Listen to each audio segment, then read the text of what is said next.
question that I ask everybody that comes on this show, and I would never want to skip, not even for one episode. Nikki Terpilowski, have you ever seen a flying saucer and or a ghost?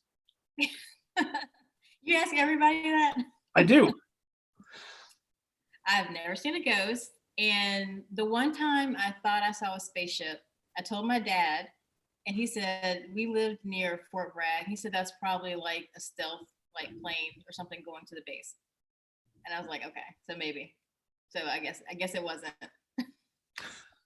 That's just what the aliens wanted you to think. Another question I ask every publishing professional who's good enough to come on the show is that publishing does not have a great track record of diversity or inclusion.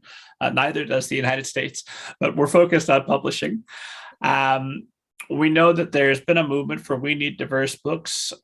Where do you feel publishing is in terms of becoming more diverse? And then what is Holloway Literary doing to increase diversity within publishing? Well, I think that like right now is the best time to be a diverse author because everyone's looking for it and very eager to publish and correct mistakes of the past. So that's like right now, like this second right now. It may not be the same in a year or two, but right now it's hot. And like most people are saying, you know, like hopefully diversity is not a trend, right? We don't want the idea that anyone that a person of color or diverse backgrounds can write something and that there's not a market for it. That's not a trend. You know what I mean? That's a universal concept. I think that everyone can write books that resonate with other people. They don't have to be from a certain group.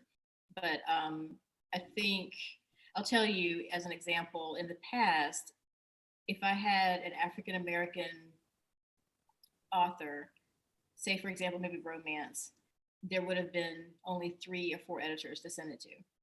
And that's something that I had to consider, like with my clients. It's like, I would have to have a conversation, like, you know, just so you know, there's like 4 editors that are looking for this. And once I pitch them and they all say no, that's it. It's not like that anymore. And I'm really happy about that. But now I could send, I'm just making up a number. Now there's 14 or there's 24.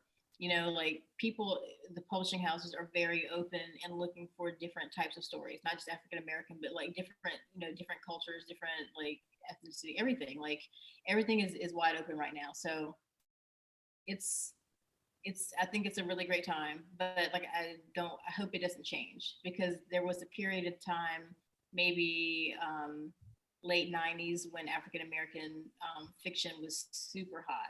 It was like when Terry McMillan came out, Omar Tyree, there's just a lot of Lynn Harris, lots of African American authors.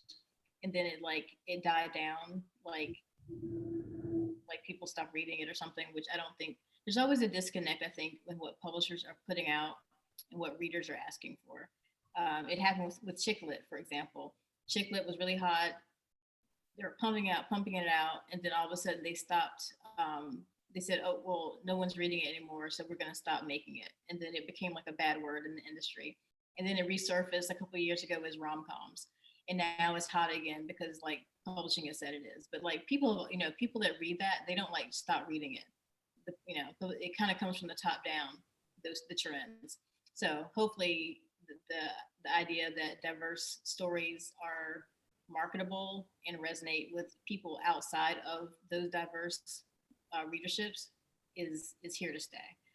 In terms of what does Holloway Literary do, we do what we always do from day one. You know, I am a person of color. I've always looked for authors, you know, diverse authors. I've always known, even if it was going to be a hard sell, try to take it on and pitch it and do my best by it.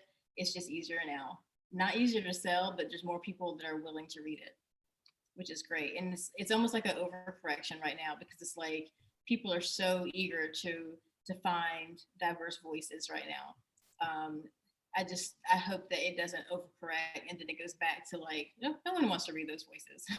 You know, I think that it should just be like part of the market, that there's lots of different people in the world, there's lots of different stories, and there's space for all of them.